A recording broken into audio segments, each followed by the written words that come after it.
Chapter 16. Rob sat out on the curb in front of the motel room and waited for Sistine to come back from using the phone. He had her green dress wrapped up in a grocery bag. He had tried to fold the dress up neatly, but folding a dress turned out to be an impossible task, and he finally gave up. Now, he held the bag out and away from him so that the grease from the medicine on his legs would not stain it. He was relieved when Sistine finally walked toward him out of the darkness. "Hey," he said. "Hi."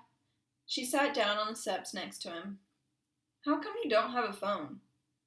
Rob shrugged. "Ain't got nobody to call, I guess." "My mother's coming to get me," Sistine said. Rob nodded. "Here's your dress." He handed her the bag. Sistine took it and then tilted her head to look up at the sky. Rob looked too. The clouds had shifted, and there were clear patches where the stars shone through. "I can see the Big Dipper," Sistine said. "I like looking up at things. So do my mom and dad. That's how they met." They were both looking up at the ceiling in the Sistine Chapel, and they weren't watching where they were going, and they bumped into each other. "That's why I'm named Sistine."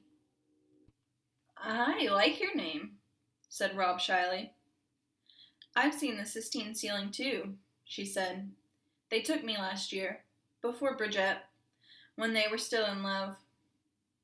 "Does it look like the pictures?" Rob asked. "Better," said Sistine.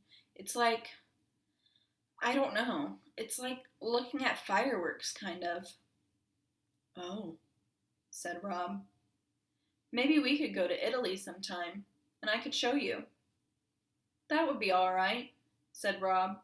He smiled into the darkness. "That tiger can't look up at the stars," said Sistine, her voice getting hard. "He's got that piece of wood over his head. He can't look up at all. We've got to let him go." Rob was silent. He was hoping that if he didn't answer her, she might go back to talking about the Sistine ceiling. "How did your mother die?" she asked suddenly. Rob sighed. He knew there was no point in trying not to answer. "Cancer," he said. "What was her name?" "I ain't supposed to talk about her," said Rob, closing his eyes to the stars and concentrating instead on his suitcase, working to keep it closed. "Why not?" asked Sistine. "Because my dad says it don't do no good to talk about it. He says she's gone and that she ain't coming back. That's why we moved here from Jacksonville, because everybody always wanted to talk about her. We moved down here to get on with things." There was the crunch of gravel. Rob opened his eyes in time to see the headlights of a car sweep over them. "That's my mother," said Sistine. She stood up. "Quick," she said. "Tell me your mother's name." Rob shook his head. "Say it," she demanded.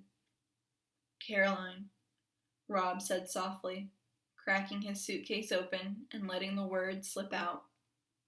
Sistine gave him another businesslike nod of her head. "Okay," she said. "I'll come back tomorrow, and we'll make our plans for letting the tiger go." "Sissy?" called a voice. "Baby, what in the world? What in the world are you doing out here?" Sistine's mother got out of the car and came walking toward them. She had on high heels, and she wobbled as she walked in the gravel parking lot of the Kentucky Star. Her hair was a lighter shade of yellow than Sistine's, and piled up high. When she turned her head, Rob recognized Sistine's profile, her sharp chin and pointed nose, but the mouth was different, tighter. "Good Lord," said Miss Bailey to Sistine. "What have you got on?" "Clothes," said Sistine.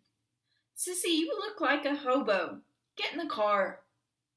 She tapped her high-heeled foot on the gravel. Sistine didn't move. She stood beside Rob. "Well," said her mother when Sistine didn't move, "you must be Rob. What's your last name, Rob?" "Horton," said Rob. "Horton," said Miss Bailey. "Horton, are Are you related to Selden Horton, the congressman? No, ma'am, said Rob. I don't think so. Miss Bailey's eyes flicked away from him and back to Sistine. Baby, said Miss Bailey, please get in the car. When Sistine still didn't move, Miss Bailey sighed and looked back at Rob again.